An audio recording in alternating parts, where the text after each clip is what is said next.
Hello friends, this is Yogita Kadam, lecturer in Computer Technology Department from KK Wagh Polytechnic, Nasik. Today in this session, we'll discuss about the transaction concepts, states of the transaction, properties of the transaction with example. So let us start with the concept transaction. A transaction is a program including a collection of database operations executed as a logical unit of data processing. The operations performed in a transaction include one or more database operations like insert, delete, update or retrieve data. It is an automatic process that is either performed into completion entirely or is not performed at all. A transaction involving only data retrieval without any data update is called read-only transaction. So we can say the collection of operation that forms a single logical unit of work is called as a transaction.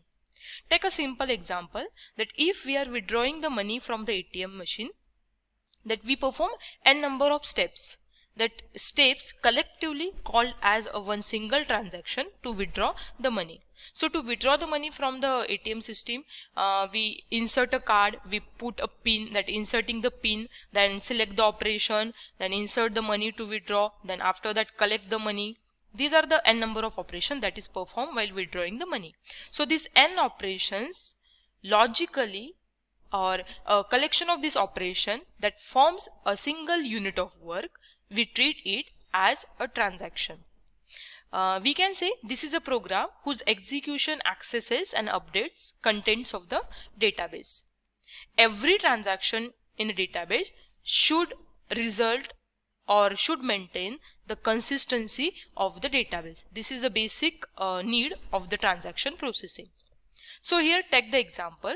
We have the transaction with its name T1. And initially the transaction is having two data items A and B. A is having 500 value in it and B is having 400 rupees. So treat it as a two accounts, that we have two accounts A and account B with some balance in it. A is having 500 rupees, B is having 400 rupees. If we have to withdraw or we have to transfer the money from account A to account B. So for this purpose, we'll do some steps. These steps are, the first one is read A. It means read the value of A. So initially my value of the A is 500 rupees. After that, after reading the value of account A, I am deducting the money, that is 50 rupees from the A account. So A is equal to A minus 50.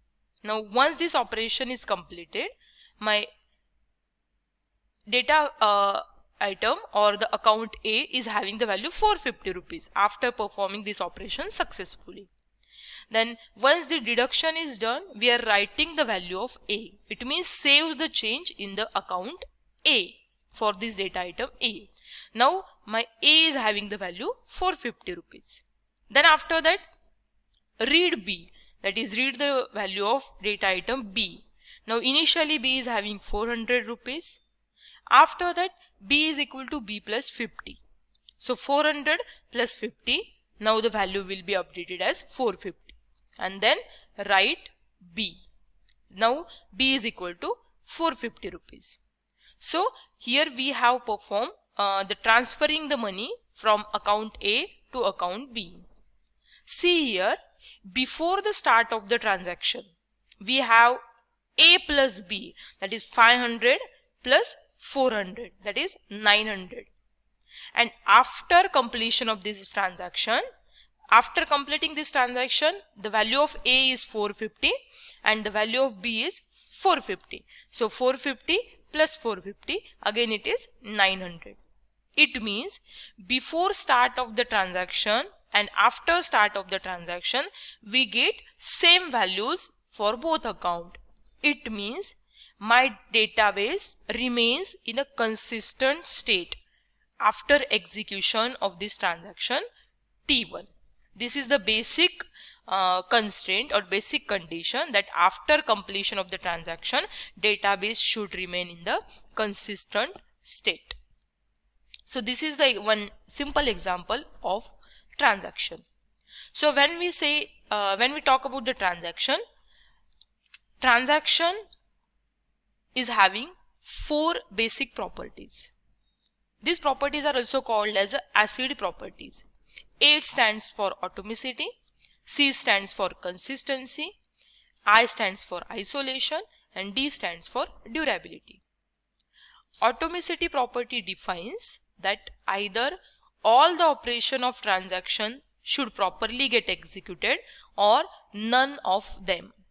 This is the atomicity. It means if the transaction is started, it should be completed successfully, that all the operations should be completed successfully, or if in between transaction fails, that incomplete or partial transaction should be undo in case of the transaction failure.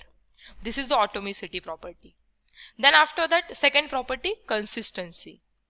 Consistency property defines that if database was in consistent state before start of the transaction or on termination of the transaction.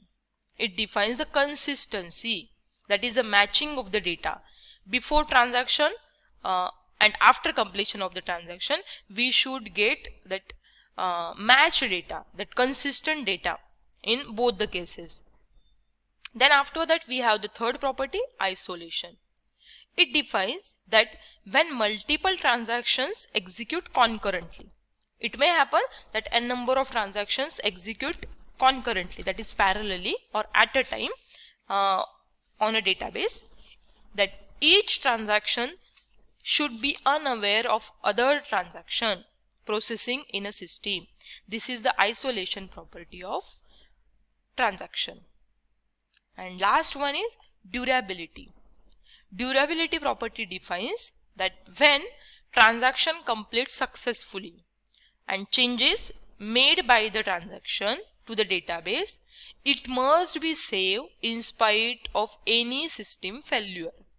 It means once we have completed the transaction successfully, we save the change in the database, and after that my system fail, so my database will not be affected by that system failure, because we have saved the change before that failure. So in spite of the system failure, once the transaction gets successfully completed, the changes remains as it is in the database. This is the durability property. These are the 4 properties of transaction, which is called as ACID properties. Now let us see the different states of the transaction. When the collection of operations are performed by the transaction goes from particular life cycle. This is nothing but the states of the transaction. So basically there are 5 steps of the transaction. The diagram shows different states of the transaction. First step is active state. This is the initial state of the transaction. This transaction stay in this state while it is in execution. It means when the operations of the transactions are in execution, transaction is present in the active state. From active, it can be goes in a partially committed state, or it can be goes in a failed state.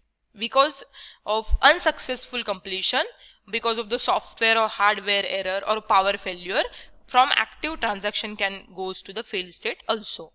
And the second case is after active, it goes to the partially committed state. So partially committed state is a state after the final statement of the transaction is executed. It means transaction goes in the partially committed state when the final statement of the transaction is in a execution. From partially committed, transaction goes to the committed state. Committed state means the state after successful completion of the transaction. Okay, once the transaction is completed successfully, it goes to the committed state.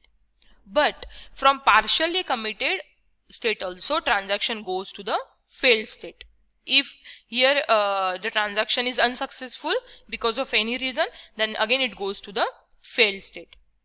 The failed state is nothing but it is a state or transaction goes to the failed state after the discovery that the normal execution no longer proceed. At that time transaction goes to this state. From failed, it goes to the abort state. This is the state after the transaction has been rolled back and the database has been restored to its state prior to the start of the transaction. So in abort, we have two options: either roll back the transaction or we can say after rollbacking, that restart that transaction, send it to the active state. Again, it is sent to the active state for the execution. And the second choice is, we have second option: if the transaction is no more needed, that kill that transaction in the abort state. So we can have two choices here when the transaction goes from failed to abort. This is the overall diagram, or this diagram shows the states of the transaction and execution of the transaction state by state. This is all about the transaction concept. So we have studied basics of the transaction, then after that the properties of the transaction and state of this transaction. That's all for today's session. Thank you all.